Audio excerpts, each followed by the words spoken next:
Assalamualaikum warahmatullahi wabarakatuh. Perkenalkan, nama saya Muhammad Fahad Firdaus, NPM 15 angkatan 2018. Di sini akan menerangkan materi manajemen supply tentang perencanaan pengadaan, penerimaan, dan penyimpanan produk farmasi di apotek dan rumah sakit untuk memenuhi tugas ujian akhir semester mata kuliah manajemen supply farmasi.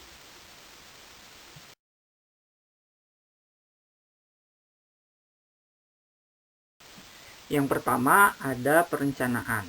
Perencanaan merupakan kegiatan dalam pemilihan jenis, jumlah, dan harga perbekalan farmasi yang sesuai dengan kebutuhan dan anggaran.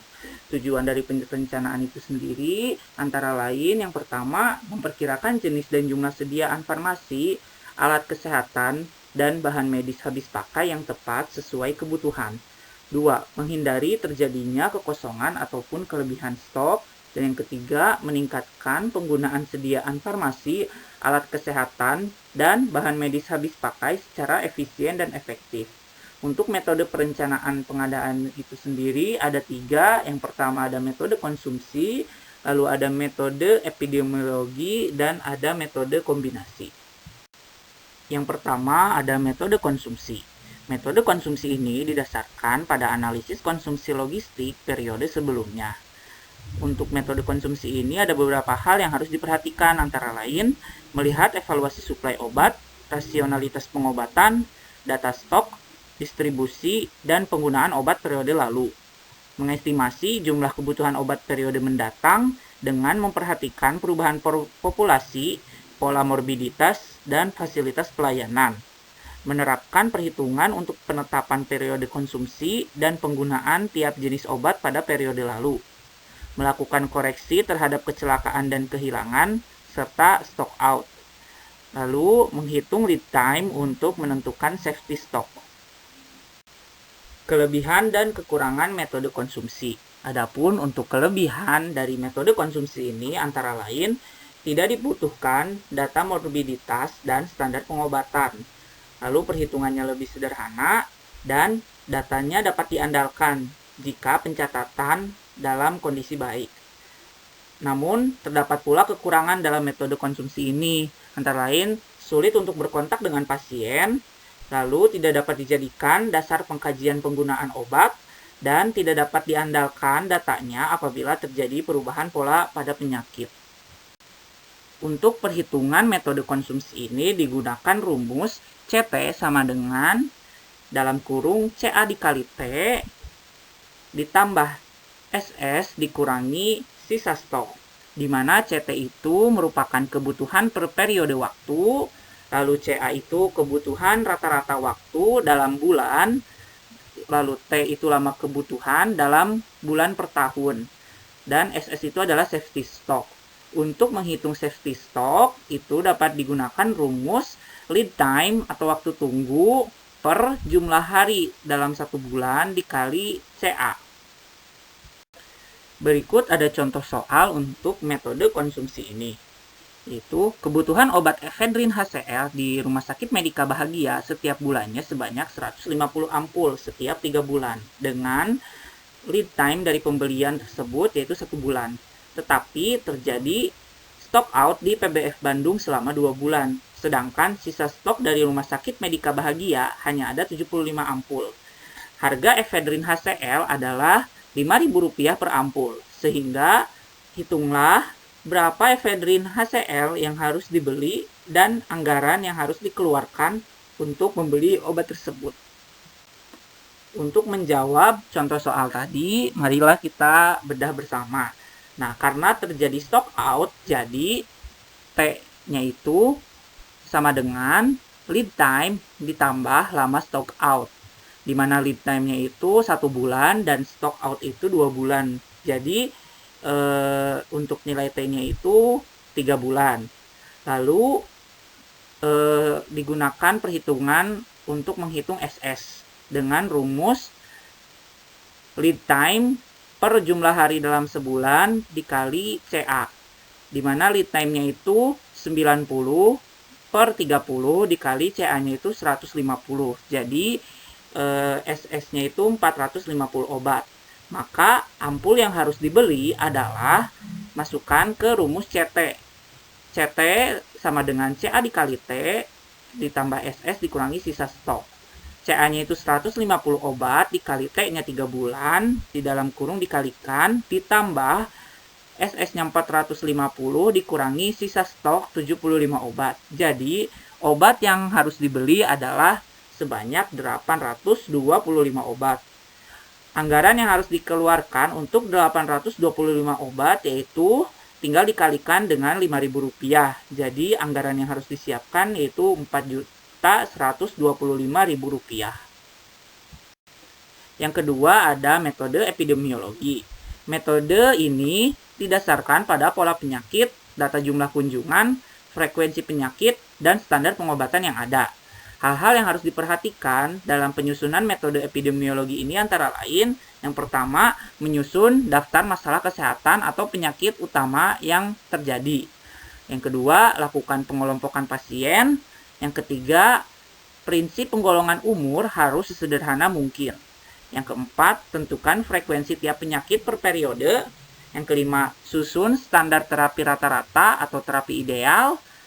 Yang keenam, dengan mengetahui data epidemiologi, estimasikan tipe dan frekuensi pengobatan yang diperlukan. Kelebihan dan kekurangan dari metode epidemiologi.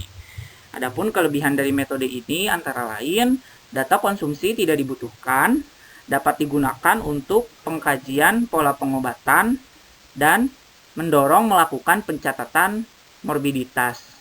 Namun terdapat kekurangan yaitu perlu waktu dan tenaga yang banyak, lalu juga ada kemungkinan penyakit yang tidak tercatat, dan pola penyakit tidak sama. Khususnya jika terjadi wabah, variasi obatnya itu menjadi lebih luas. Untuk rumus perhitungan dari metode epidemiologi ini sama dengan metode konsumsi, hanya berganti dari CA menjadi CE, di mana untuk nilai CT, T, dan SS perhitungannya sudah tadi dijelaskan, dan untuk CE ini merupakan perhitungan standar pengobatannya. Berikut merupakan contoh soal dari metode epidemiologi. Kalimantan Timur mempunyai banyak wilayah hutan lebat sehingga pasien gigitan ular di wilayah hulu cukup tinggi. Rumah sakit HIS dalam setiap bulan menerima pasien gigitan ular sebanyak 5 orang per bulan. Untuk standar pengobatan gigitan ular sendiri antara lain, yang pertama, antibisa ular diberikan 2 botol dikali 1 hari terapi selama 3 hari. Asam traksenamat diberikan 3 kali injeksi 500 mg selama 3 hari. Lalu ada ketorolak injeksi 3% diberikan 2 ampul untuk 1 hari selama 3 hari. Dan ada cefotaksim injeksi diberikan 2 kali injeksi 1 gram selama 3 hari. Obat-obatan untuk terapi gigitan ular tersebut hanya tersisa 1 di rumah sakit.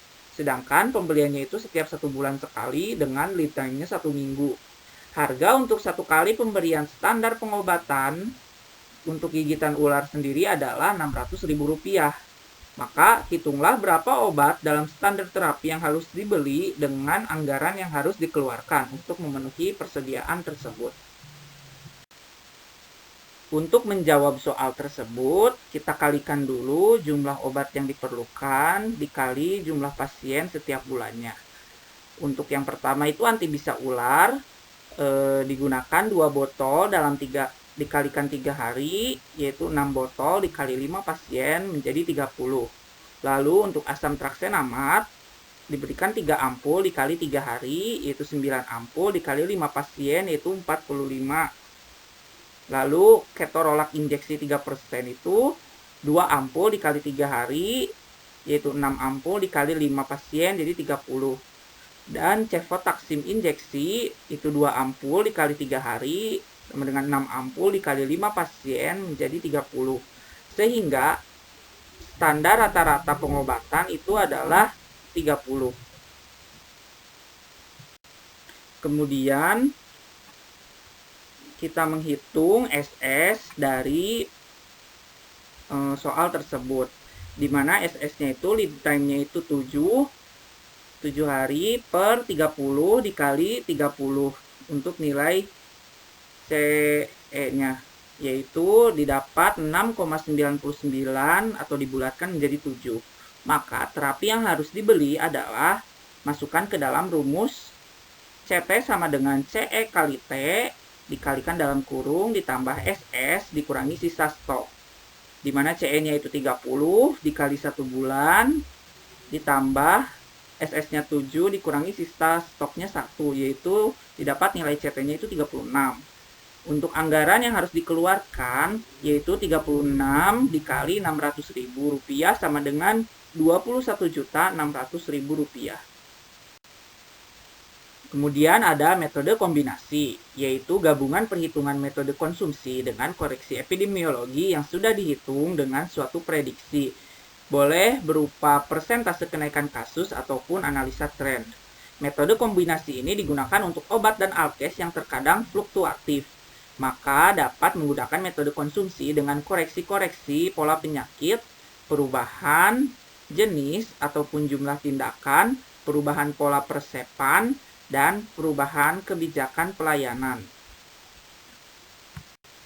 Untuk metode kombinasi ini dapat dihitung dengan rumus C kombinasi sama dengan CA plus CE dikali T ditambah SS dikurangi sisa stok. Perbedaannya itu adalah di dalam kurungnya itu dilakukan penjumlahan dari CA plus CE. Untuk perhitungan safety stoknya itu masih sama seperti yang sudah dijelaskan sebelumnya. Berikutnya merupakan contoh soal dari metode kombinasi, yaitu di Rumah Sakit Murjani setiap tahun pasti ada pasien yang menderita DBD. Diprediksi sebanyak 100 pasien per bulannya. Penanganan pasien DBD tersebut diberikan infus Ringer Lactat 500 cc 20 tetes per menit selama 5 hari. Konsumsi Ringer Lactat setiap bulan adalah 5.000 infus dengan lead time-nya itu setengah bulan. Sehingga hitunglah berapa Ringer Lactat yang harus disediakan rumah sakit agar tidak terjadi kekosongan. Untuk sisa stoknya Ringer Lactatnya itu terdapat sebanyak 5.000 botol. Untuk menjawab contoh soal tersebut, kita hitung penggunaan Ringer Lactatnya. Yang pertama, Ringer Lactat itu digunakan 20 tetes per menit, yaitu sama dengan 1 mili per menit dikali 60 menit. Yaitu 60 mili per jam dikali 24 jam sama dengan 1440 mili per hari dibagi 500 mili dalam bentuk sediaan 500 mili sama dengan 2,88 botol dibulatkan menjadi 3 botol per harinya. Untuk konsumsi Ringer Lactat setiap bulannya itu adalah 5.000 infus dan itu menjadi nilai CA. Lalu Ringer Lactat yang dibutuhkan yaitu 3 botol per hari dikali 5 hari dikali 100 pasien. Sehingga yang dibutuhkan yaitu 1.500 botol Ringer Lactat. Selanjutnya dilakukan penghitungan SS. Masih dengan rumus yang sama, namun untuk pengkalinya itu di dalam kurungnya itu dimasukkan penjumlahan CA dan CE. Jadi untuk perhitungan SS-nya itu lead time-nya 15 per jumlah hari dalam sebulannya itu 30 dikali CA-nya 5.000 ditambah CE-nya 1.500 sehingga didapat SS-nya itu 3.250 botol. Lalu masukkan ke rumus C kombinasi yaitu CA plus CE dikali T ditambah SS dikurangi sisa stok. CA-nya 5.000 ditambah CE-nya 1.500 dikali 1 bulan ditambah SS-nya 3.250 dikurangi 5.000 sisa stoknya, yaitu didapatkan C kombinasinya sebanyak 4.750 botol Ringer Lactat.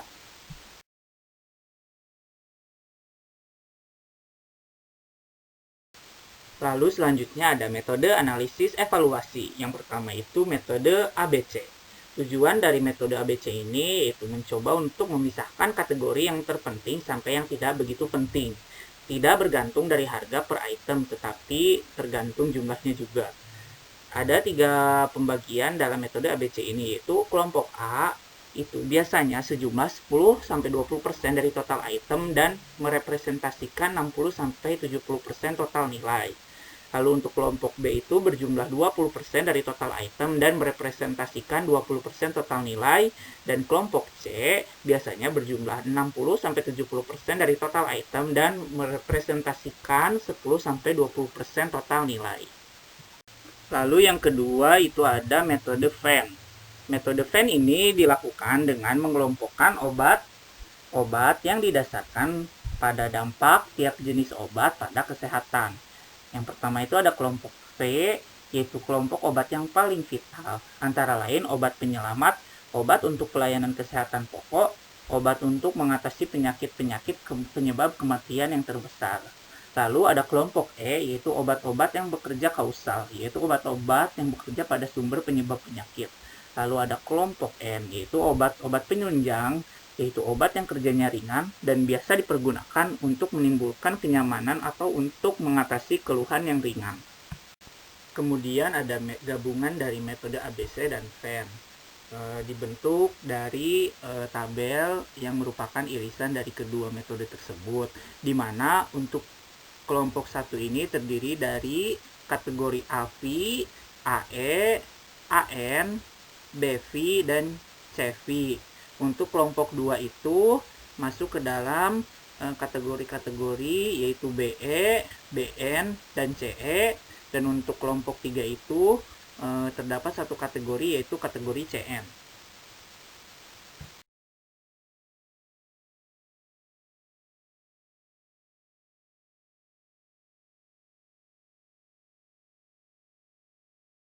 Selanjutnya adalah metode pengadaan. Pengadaan merupakan pembelian obat jadi langsung ataupun dengan cara produksi.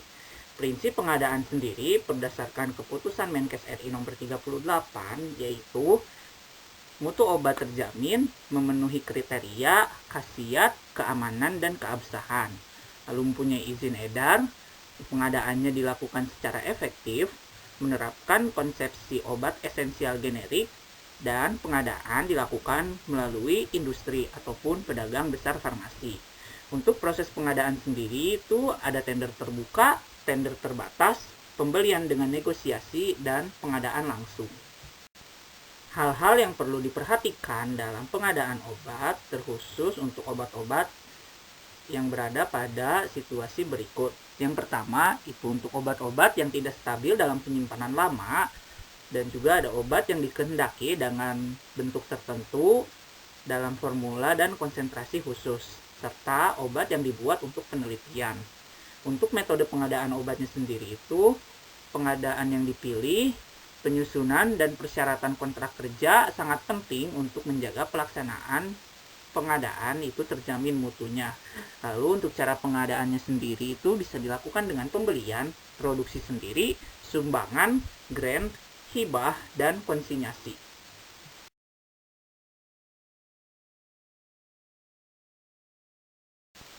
Lalu ada penerimaan.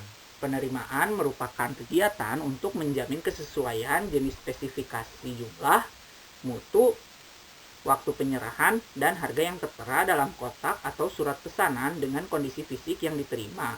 Hal-hal yang harus diperhatikan dalam proses penerimaan dari sediaan farmasi antara lain perlu diperiksa kesesuaian antara yang dipesan dan yang diterima. Lalu sesuaikan dengan faktur pembelian. 3.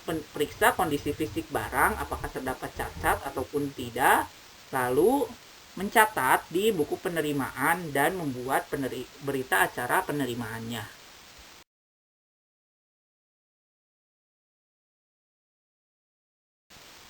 Dan yang terakhir itu ada penyimpanan.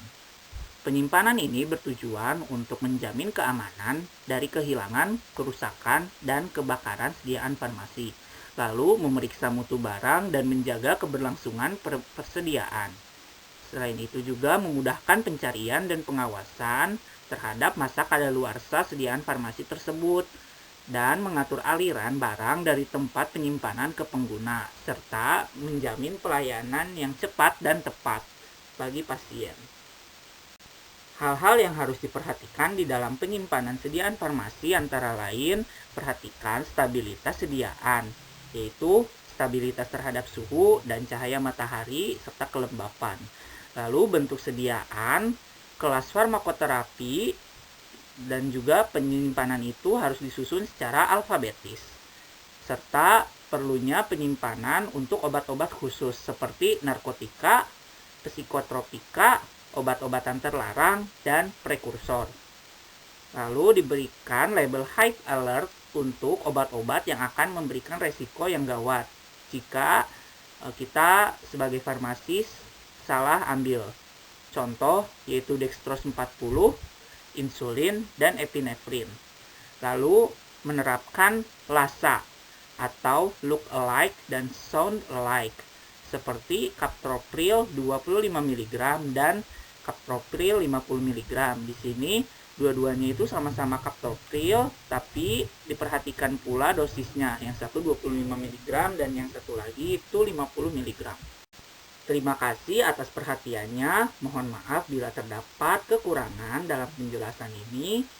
Semoga bermanfaat. Wabillahi taufiq wal hidayah. Wassalamualaikum warahmatullahi wabarakatuh.